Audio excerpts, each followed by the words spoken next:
ఈ ఏడాది మార్చి 3వ తేదీ మంగళవారంన ఫాల్గుణ పౌర్ణమి నాడు పాక్షిక గ్రస్తోదయ చంద్రగ్రహణం సంభవించనుంది. దృక్ సిద్ధాంత పంచాంగ గణన ప్రకారం పూర్వ ఫాల్గుణ నక్షత్రం సింహరాశిలో ఈ గ్రహణం ఏర్పడుతుందని ప్రముఖ పంచాంగకర్త బ్రహ్మర్షి చిలుకమర్తి ప్రభాకర్ చక్రవర్తి శర్మ వెల్లడించారు. విశ్వావసునామ సంవత్సరంలో ఇది చివరి గ్రహణంగా భావిస్తున్నారు. భారతదేశంలో చంద్రుడు ఉదయించే సమయానికి గ్రహణం విడుపు దశలో మాత్రమే కనిపించనున్నందున దీన్ని గ్రస్తోదయ చంద్రగ్రహణంగా పేర్కొంటారు.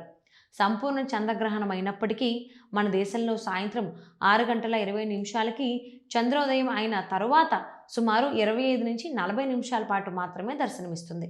అయినప్పటికీ గ్రహణ నియమాలను పాటించడం శ్రేయస్కరం.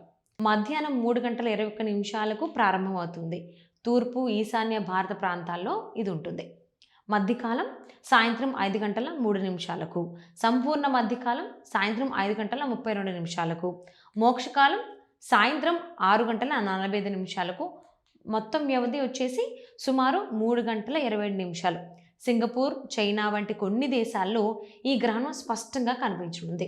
ఈ గ్రహణ సమయంలో ఆచరించాల్సిన నియమాలు, పరిహారాలు: గ్రహానికి ముందు పట్టు స్నానం అంటే తలస్నానం చేయాలి. సబ్బులు, షాంపూలు వాడకూడదు. మధ్యాహ్నం 12 గంటల్లోపు భోజనం పూర్తి చేయాలి. గర్భిణులు, అనారోగ్యంతో ఉన్నవారు గ్రహణాన్ని వీక్షించకూడదు. భగవన్నామస్మరణలో ఉండాలి.